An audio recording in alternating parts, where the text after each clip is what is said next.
Okay, so these are the concepts that we're going to talk about today. This is just what spoke to me. There's a lot to talk about in this work.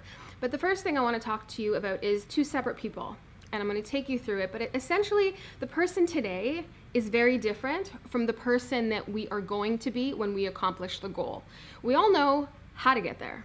But what we don't know is the why we can't do the thing, the why we can't learn what we know that we need to learn. You know, if like, again, just to beat a dead horse, right? You want to lose the 10 pounds. We all know how to do it, but like, why aren't we doing it?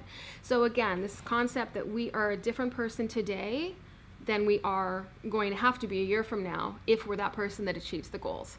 Now, the idea of dopamine too, so I'm going to sort of dovetail that into the way that the brain works. Again, single moms, we've got a lot on our plate. We have to learn how to harness this neurotransmitter called dopamine.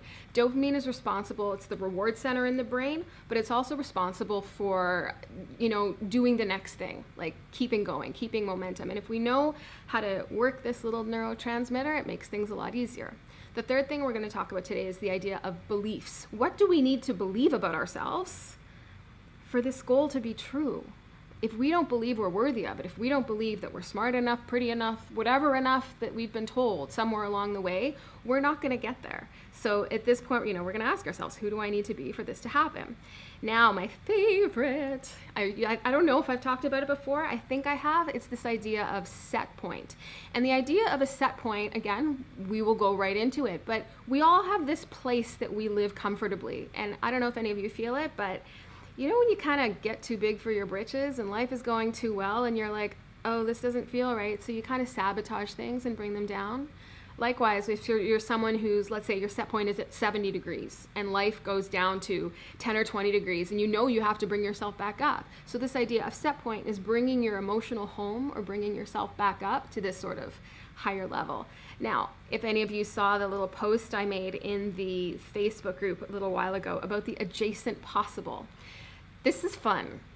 Now, if you want to think of the adjacent possible as a room that you're in with all of your limitations, all of your skills, all of your experiences, all of your contacts, if that room that you live in has 3 doors that go to 3 different rooms, those 3 different rooms are the adjacent possible. It's what's possible, one step, your best next step.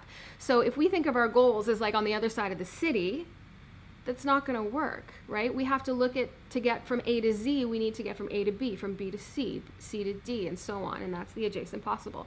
And then this idea of liquid networks, one of my favorite things, essentially it's what we're making. It's where ideas flow easily. And, again, this idea of if one of us has an idea or a dream for ourselves and the other person, oh, by the way, my brother runs this company that you're, wanting to get a job at, that's a liquid network. There's a constant flow of information and flow of exchange of ideas.